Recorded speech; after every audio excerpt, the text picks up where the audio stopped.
अब कितना परसेंट नोंनि मा उसुबिदा जादों गुबुन गुबुन ओरिजिन नेपाल से हूँ मेगननि पावारखौ नायनाय जायो आरो बे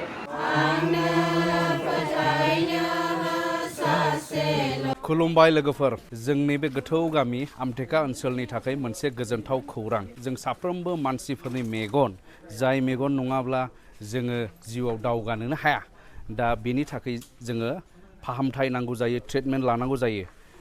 बेनि थाखाय जोङो थाङो गोजान गोजान जायगाफोरावहाय नाथाय दिनै जोंनि ओनसोलावनो बे गोजान गोजानाव थाङालासे बेयावनो मोननो हानाय सुबिदाखौ लाबोदों मोनसे सोरां आइ केयार एन्ड अप्टिकेल जाया जोंनि आमथिकायाव दिनैहाय बेखेवजाबाय गोदानै दा बेयावनो आङो फैदों आरो नोंथांमोनजों शेयार खालामगोन बेनि इनफरमेसन बेवहाय मा सुबिदाखौ मोननो हागोन चिरां डिस्ट्रिक्टनि नैबे जोंनि आमटेका हाथायाबो बिराद डेभेलप जाबाय मानो होनोब्ला बेयावहाय माखासे बिल्डिंफोर दङसै ओमफ्राय बे बिल्डिंनिनो मोनसे खथायावहाय नैबे सार्भिसखौ होनो थाखाय आवगायबोदों जाहैबाय नै बिथाङा सासे मालिक सार सन्जिब बसुमतारी गोजोन्थों आरो कंग्रेचुलेसन ओमफ्राय लोगो मोनदों फैफादों सार रेबेन गोदो जोंनि हस्टेलनि वार्डेन आरो बेजों लोगोसे फोरोंगिरि माने गोबां जोंनि देरनायाव डेभेलप खालामनायाव जोंनि स्टाडिसावहाय सापर्ट होबोनाय नैबे सार सासे दा गभर्नमेन्ट टिचार जाबाय सारा ओमफ्राय सिआरसि ना माबासिम थांबाय सिआरसि एट प्रेजेन्ट बेनिफ्राय बे सोरां आइ केयार एन्ड अप्टिकेला बेखेवजानाय जाबाय बेनिफ्राय जोङो सिगांनिफ्राय नायनि बेखेवनाय हाबाफारिखौ लोगोफोर बे आमटेका बाजारावहाय बेखेवनायनि जे हाबाफारि लादोंमोन बेयाव हांख्रायजानाय बायदि जाय बिथांमोना सफैनो हाबाय बिथांमोन साफ्रोमखौबो बरायग्रोनानै लाबाय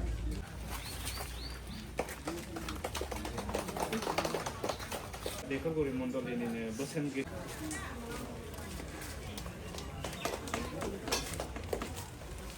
आरो बेजों लोगोसे जोंनि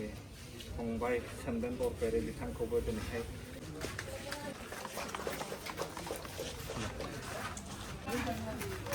आरो बिनि मिसेस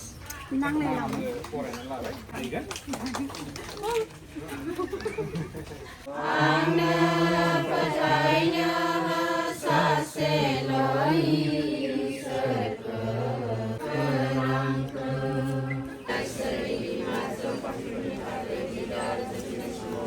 गावनि दंनायजों बोर होनाय बायदि जिसु ख्रिस्ट'आ बेयाव नोंसोरनि गेजेराव थाथों नोंसोरनियाव गावजों गाव अनज्लायनायखौ गायसनथों नोंसोरखौ रंजानायजों बुंफब होथों जेरै जोंबो जोंनियाव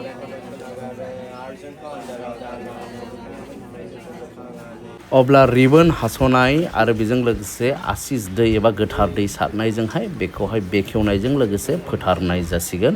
नोंथांमोना बे हाबाफारिखौ नायनो हासिगोन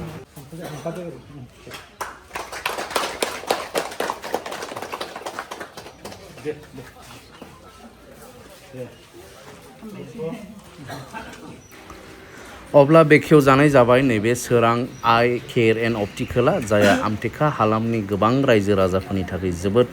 गोनांथि जानानै दङमोन दा बेखौहाय मोननो हानाया जोबोद गोजोनथाव जोंनि नैबे आमटेका ओनसोलनि गासै सुबुंफोरनि थाखाय जायफोरहा स्पेशेलि मेगननि प्रब्लेम्सफोर दङ बेमारफोर दङ बिथांमोननि थाखायहाय बेयो जोंनि बर'निनो बिल्डिं नै बे आमटेका ओनसोलाव खुलिनाय गोजौ बिल्डिं गोजौआवबो हाबाय नै स्लेब रेडि जाबाय बेनि गेजेरावनो बेयो भारा लानानैहाय बे सार्भिसखौहाय होगोन जोंनि बे बिल्डिंनि माहाजोन आदा आरो बाजै नै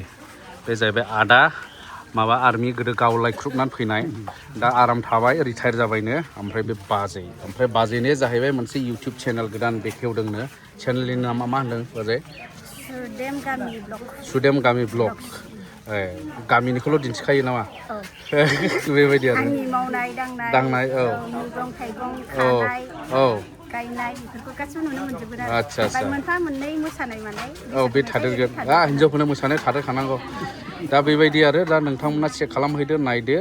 सुदेम गामि ब्लग स' बे जाहैबाय सिङाव बेबायदि थासारि ओमफ्राय नैबे जाहैबाय मेडाम दा मेडामानो बेयाव थागोन नामा मेडामानो आं सप्तासेनि थाखाय बिदिनो थांलाय फैलाय सप्तासेनि थाखाय थागोन ओमफ्राय स्टाफफोर थागोन आरो आच्छा डक्टरजों लोगोसे स्टाफ थाखागोन अनारा बे मेडाम मोनानो जाहैबाय आरो जों सिङाव नायबावदिनि मेडाम मा मेसिन लाबोखो बेवहायथ' फुरा कम्पिउटाराइज्ड आइ टेस्टिं सिस्टेमा बेयाव मोननो हागोन जिहेतु डक्टरबो थाखागोन नालाय मेडाम दा नोंथांमोना नुबाय नैबे सिङावनि टेस्टिं खालामग्रा एरिया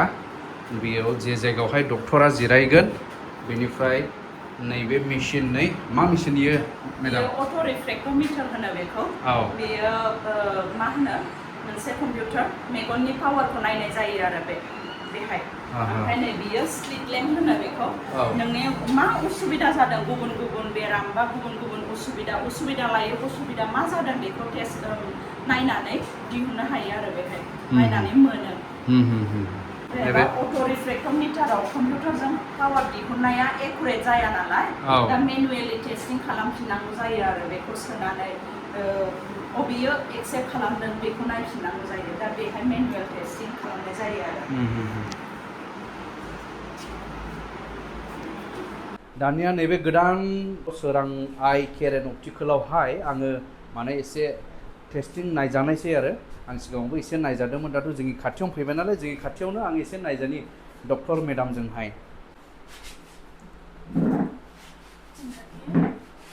हाँ जी सर कंफर्टेबल है सिया देखो ठीक है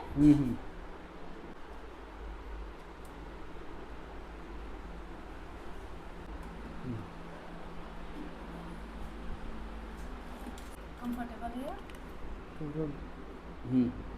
सिया देखिए मेरे कान में देखिए ठीक है आपको एलर्जी तो बहुत ज़्यादा है और ड्राइनेस भी एक्सेसिव ही है आपका ऊपर देखिए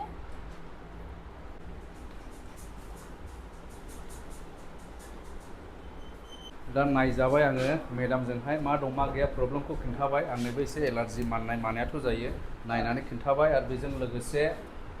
ड्राइनेस एसे गोरान जाहैबाय मेगना ओमफ्राय लोगो लोगो रिपर्ट ओंखारखायो जाहैबाय मेसिननिफ्राय नै ये मतलब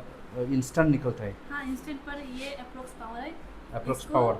कंपेयर नहीं कर सकते इसका चेकअप करके फिर पता चलता है अप्रोक्स पावर है दा बेफोर फेसिलिटिया आपटेकायावनो मोननो हासिगोन जोंनि साहा ओनसोलनि मानसिफोर निसिमा ओनसोलनि मानसिफोर बेयावनो फैनानै नायफैनो हागोन आरो बयबो ओमफ्राय जोंहा लेन्सआ दङ पावार लेन्सआ बिदिनो बियो चेन्जिंबो जाया जेबो जाया बे सादा आरो बियो 800आवनो मोनगोन आरो नर्माल पावार बे गासिबो नर्माल लेन्स नोङो ब्रेन्डेड नांगौबा ब्रेन्डेडबो मोननो हागोन ओमफ्राय बे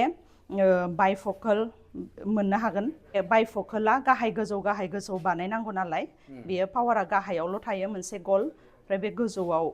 गोजाननिबो पावार थायो बा खायसेना प्लेन थायो आरो बेहाय प्लेनाव दा बे गोजौ गाहाय खालामनांगौ जायो आरो बेयो बांसिन ओमफ्राय आजिखालि जुगानो सोलायबाय नालाय बिदिनो जायफ्रा एसे बैसो गोनांफोर गाहाय गोजौ खालामनो बायो नालाय उसुबिदा मोनो दा ओरै नायखंख्लेनो बायो नालाय बिसोरनि थाखाय प्लेन लेन्सबो मोननो हागोन प्रग्रेसिभ होनो बेबो मोनगोन आरो ओमफ्राय जेनेबा जालामा जानायफोरनि थाखाय नोङो बे जालामा होबथानाय बेदर बारायनाय होबथानाय खायसेना मेगननि बे बेदर बारायनाया बेफोर आजिखालि अनेक जागासिनो दं नालाय दा बेफोरखौ होबथानायनि थाखाय मोनसे चेन्जिं लेन्स लानांगौ होनो बे चेन्जिं लेन्सखौ मोनगोन आरो सान्दुङाव थांबा बिदि गोसोम जागोन आरो नैबे बे चेन्जिं सान्दुङाव थांबाल' गोसोम जागोन सायहायाव फैबा बिदिनो गुफुर जाफिनगोन आरो बे चेन्जिं लेन्स जालामा होबथायो बेदर बारायनाय होबथायो आरो बे ओमफ्राय नैबे ग्रीन कटिं बे ग्रीन कटिं आरो ना बेबायदि मबाइलनिफ्राय कम्पिउटारनिफ्राय बेबायदि लाइट फैयो ग्रीन रे फैयो मोनसे बेखौ बे होबथायो आरो बे ग्रीन कटिं होनो बेखौ बे प्रटेक्ट जाबाय ओमफ्राय नैबे बे ब्लू कटिं बियो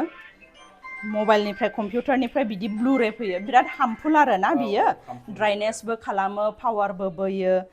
ओमफ्राय दा बे होबथायो आरो बे ब्लू कटिं बे ग्रीन कटिं बे ब्लू कटिं आरो ना बेखौ होबथायो आरो बे ब्लू रेखौ ओमफ्राय बे ग्रीन ग्रीनखौ होबथायो आरो ओमफ्राय बांसिन ग्रीननिफ्राय ब्लूआ हार्मफुलसिन आरो दा ब्लूखौ बे हार्मफुलसिनखौ होबथासिननो हायोबा साबसिन जायो आरो बेबायदि जोङो बानायनाया जोङो रुमाबो फिसा मोनदों नालाय दा बानायनायखौ जोङो बेंटल सेन्टारनिफ्राय बानायनानै नोंनो सानसेयावनो नांगौबा पावारा दङबा सानसेयावनोबो मोनगोन फुङाव बानायोबा बेलासियाव मोनगोन बा बेलासियाव बानायबा अखानायै फुङाव मोनगोन बेबायदि आरो जोङो बेंटलनिफ्राय बानायनानै होफैगोन आरो बेहाय बेंटल सेन्टाराव जोंहा ससमा इन्स्टेन्टबो मोनखायो आरो ना ओमफ्राय दा बे रुम फिसानि थाखाय जोङो मेसिनखौ सोफैथ'नो हायाखै आरो बे ससमा फिटिं खालामग्राखौ ओमफ्राय आंनि मिथिनायाव नैबे मास मोनसेया डक्टर कनसालटेन्ट फिसआ फ्रि ना मा होनदों ना फ्रि जागोन बे मासाव बे मास खुलिजेननायनि थाखाय मोनसे अफार दं दा डक्टरजों नायजानो थाखाय फ्रियावनो नोंथांमोना नायजानो हागोन नैबे आमटेकायाव बेनिफ्राय नोंथांमोना जुदि ससमा लायोब्ला बा मुलि लायोब्ला बेनि बेसेनखौल' होनो नांगोन आरो दा नैबे बेखेवजेननाय हिसाबै नैबे मास माने अगस्त दान जोबजासिमा बे अफारा थाबाय थागोन तो बेनो जाहैबाय नै मेडामा नमस्ते मेरा नाम रेनू महतो थारू है मेरा ओरिजिन नेपाल से हूँ बेसिकली मैं यहाँ 2 साल से काम कर रही हूँ पहले तो दूसरा सेंटर था काजलगांव में थी अभी फ़िलहाल 2 महीने से इधर हूँ बेंटल सेंटर में मैंने अपना डिग्री चितकार यूनिवर्सिटी से किया है as a optometrist bachelor in optometrist और internship Shankara eye hospital Ludhiana से किया है और मैंने अराउंड कुछ 1 ईयर जितना नेपाल में भी किया है मातृका आई फाउंडेशन से जो जर्मनी और यूएसए जो फंड करता है नोंथांमोना खोनाबाय दा मेडामा माने मोजां एक्सपिरियेन्स गोनांखा डक्टर नेपालाव बोसोरसे मावबाय आरो आसामाव जोंनि इन्डियायाव फैनानै आसामावहाय बोसोरनै एक्सपिरियेन्स मोनबावबाय मावनानैहाय जोंनि मानसिफोरनि गेजेरावहाय आरो बेबायदिनो जोंनि मोनसे गोथौ गामियाव फैनानैहाय एबारावहाय मेडामनिफ्राय सार्भिसखौ जोङो मोननो हासिगोन मेगननि प्रब्लेम जेसेबांखि प्रब्लेम थाया मानो गासै प्रब्लेमखौबो मेडामजों कनसाल्ट खालामनानै रायलायनानै माने थिक खालामनानै लानो हानायनि बेबस्थाखौ नोंथांमोना मोननो हासिगोन रोखोमनि माबा फ्रेमबो दङ नों माबायदिखौ फसायो बेबायदिखौनो लानो हागोन दा लवेस्टनिफ्राय बिदिनो 300निफ्राय लानानै नों बेसेबां दामनि नांगौ मोनगोन आरो बेहाय गुबुन गुबुन क्वालिटि गुबुन गुबुन डिजाइन कालारफोरखौ मोननो हागोन आरो बेहाय हाबाफ्राव माफ्राव बिदिनो कस्मेटिक कन्टेक्ट लेन्स नांगौबा मोननो हागोन गुबुन गुबुन कालारनि माने जे कालारखौ नांगौ बेखौ माबानो हागोन आरो मोननो हागोन बेहाय नोङो सानग्लास नांगौबा सानग्लासबो मोननो हागोन ओमफ्राय जेनेबा नै सिख्लासाफोरनि थाखाय फ्रेमा गुबुन गुबुन स्टाइलनि डिजाइननि दङ दानि जुगनि गासिबो सोलिजोबो जोङो सिगांनिफ्रायनो नुबोखानाय नालाय माबायदिया सोलियो बेखौसो लानानै फैखादों जोङो ओमफ्राय बिदिनो हौवाफोरनि थाखाय बा बैसो जानायफोरनि थाखाय जेनेबा गुबुन गुबुन फ्रेम दङ आरो बिदिनो दामा 300निफ्राय स्टार्टिं जागोन जेनेबा क्वालिटि लायो क्वालिटि 300निफ्रायनो नों मोननो हागोन आरो जेनेबा फ्रेमजों लेन्सजों लायोबा बिदिनो 1300 1500 2000 बिदिफ्रावबो जागोन आरो ना जेनेबा क्वालिटि लायो क्वालिटि बेनिफ्राय नोङो बेसेबां दामनि लागोन बेफोरबायदि गासिबो दंजोबो आरो ब्रेन्डेड नांगौबा ब्रेन्डेडबो मोनगोन दानि जुगनि मडार्न लुक्स स्टाइलिश फ्रेम्सफोरखौबो नोंथांमोना मोननो हागोन बेयावनो नै बेनिफ्राय गावनि नांगौ बायदि पावार बानायहोनानै लांनो हागोन डक्टरजों आराम नायजानायनि उनावहाय दा बेयावबो दङ नै नायनो हागोन नोंथांमोना बेलाय बेयावथ' डक्टरानो थाखाबाय थाखागोन हिसाबैहाय उसुबिदा जागोन बायदिथ' जों नुखाया खारन नोंथांनोहाय माने कारेक्ट नांगौ बायदि पावारखौ बानायनानै होखागोन दा बेनिखाय नोंथांमोना बेवहाय फैनायखौ जेबो जिंगासिनाङा माने खुला बाजारावथ' माखासे ओरैनो सोरबा लाबोनानै खुलायैहाय फानलाबायो बेयावबो माने हमनानैहाय जोंनि मानसिफ्रा लानानै थाङो ससमाफोरखौहाय खिन्थु बेवहाय डक्टरजों कनसाल्ट खालामनानै मेसिनजों कम्पिउटाराइज सिस्टेमजों नायनानैहाय लेन्सखौहाय बानायना हरगोन आरो बेबायदिसो जोङो बाहायनांगौ जायो नङाब्ला जुदि खम बारा पावार गानलाबायबाय थायोब्ला मेगननि पावारा आरोबाव गाज्रिसिनसो जालांनायनि चान्स थायो ना बेबायदि आरो बिदिनो खायसे बाजारफोरनिफ्राय लालाबायोना अनेक मानसिफ्रानो कमप्लेन फैफिनो आरो जोंनियाव माने इदि ससमाखौ होनदोंमोन इदि बाजारनिफ्राय लांदोंमोन बिनिफ्राय बांसिन जादों होननानै कमप्लेनाबो फैफिनो आरो दा बेखायनो डक्टरजों नायजानानै लानाया गाहाम जायो आरो ओमफ्राय डक्टरखौ नोङो इमारजेन्सि मोनायाव सोरबाफोर मेगननि माबा मोनसे बेम्फोर बेनला हाबनानै बा एम्फौ हाबनानै बा जोर हाबनानै माबा मोनसे इमारजेन्सि जायोब्लाबो जोंखौ मोननो हागोन आरो जेनेबा फन नाम्बार होखानाय थागोन फन नाम्बाराव बुहरबानो जोङो हानायखिनि नोंथांमोननो सार्भिसखौ होनो नाजागोन आरो आब'निबो मेगना नायजानांगौ दं नामा बिसो नायजानांगौ दाथ' मोजां जाबायना खाथियावनो फैबाय मोजांसो मोनदों आङो बाव फैनायखौ जोंथ' फैसा गैयाना गोजानाव थांनो हायाना ओंखागौ खाथियाव फैनायखौ मोजांसो मोनखादों बेसोखा आराम जाबाय जोंनि थाखाय नैबे आदैया जाहैबाय बे ओनसोलनि सासे माने दैदेनगिरि आमटेका ओनसोलनि ओमफ्राय दा बिथांनिफ्राय जोङो मिथिनानै लागोन दा आं माने आमटेका बासिन्दा हिसाबै आं बिराद माने मोजां मोनदों, गोजोननाय मोनदों। बे जोंनि भिक्ट'रिया जायगायाव बे आमटेका बाजारनि सिङाव दे मेगननि डक्टर फैबाय, बेवहाय जों बयबो नायजानो मोनगोन आरो जों फाहामजानो मोनगोन।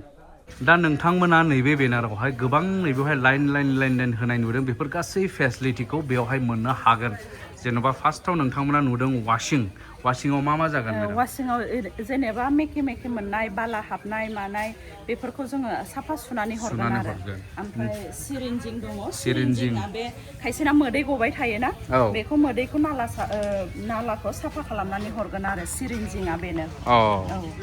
बे बुरैसा बा बैसो उन्दैफ्राबो आजिखालि माबा खारनाव बे मोदै नाला ब्लक जानानै मोदै गबाय थानाय जायो आरो, दा बेखौ साफा खालामनानै हरगोन नालाखौ।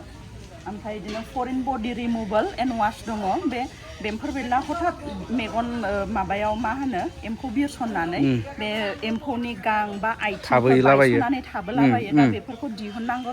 दिहुननानै हरो आरो बेहाय। ओमफ्राय बिदिनो टि बिउटि दं, सार्मार टेस्ट दङ, बेयो मोननैबो ड्राइनेस टेस्टनि थाखाय। ओमफ्राय बिदिनो एसेल' ड्राइनेस बा जोङो टि बिउटिखौ खालामो, ओमफ्राय एक्सेसिभ बिदिनो ड्राइनेस बा एसे बाराबा ड्राइनेस माने मेगन गोरान जानाय, मोदै गैयि, मोदै खम, मोदै गावनि नांगौ बायदि मोदै गैयिखौनो बेखौ बेसेबां गोरान बेखौ टेस्ट खालामनानै नायो आरो। ओमफ्राय बिदिनो फगिं एन्ड डाइलेट, बियो गथ'फोरनि थाखाय आरोना, बियो माखासे गथ'फ्रा बिदिनो नायनानै एकुरेट पावारखौ मोननो हाया, बिसिना सिङाव लाखोमायो आरो। मा होनो सायाव माबायदि नुदों जेनेबा खम नुनाय मोनो बिसोरो, खिन्थु पावारखौ हमदांनो मोना आरो बिसिनिखौ सहसै खायसेनिखौ। दा बेखौनो फगिं ओमफ्राय डाइलेट खालामनानै मुलि होनानै एक्जेक्ट पावारखौ दिहुननानै होयो आरो। ओमफ्राय बिदिनो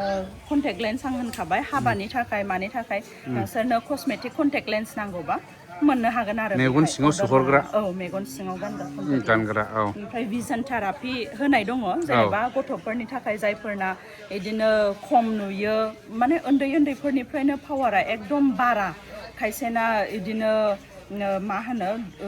1100, 1200, 1500 गाहामसिम थायो आरो ना पावारा। दा बेफोरखौ जोङो एसे स्टेबलाइज खालामनो थाखाय थेरापिबो होनाय जागोन आरो बेहाय।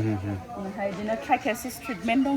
जेनेबा मेगन मिसखुरा ओरै बाहेरायाव थांनांगौआ सिङाव हाबनाय थायो आरो खायसेना, बेखौ फुनांगौ बा हास'नांगौ, डक्टरा नायनानै खालामनानै हरगोन आरो बेखौ। ओमफ्राय बिदिनो कालार अबेखौ एक्सेप्ट खालामदों खालामाखै, बा जालामा जादों जायाखै, बेफोरखौ माबानानै एनालाइज खालामनानै खोन्थानानै हरगोन आरो, मा जादों मा जायाखै बेफोरखौ नायजोबनाय जागोन आरो। दा एसे गोबां फेसिलिटिखौ जोंनि नैबे आमटेका हाथायावनो मोननो थांगासिनो दङ, बा मोनसिगोन दिनैनिफ्रायनो। दा बियो जोंनि थाखाय बिराद गोजोनथाव खौरां, आमटेका ओनसोलनि थाखाय बिराद गोजोनथाव खौरां आरो।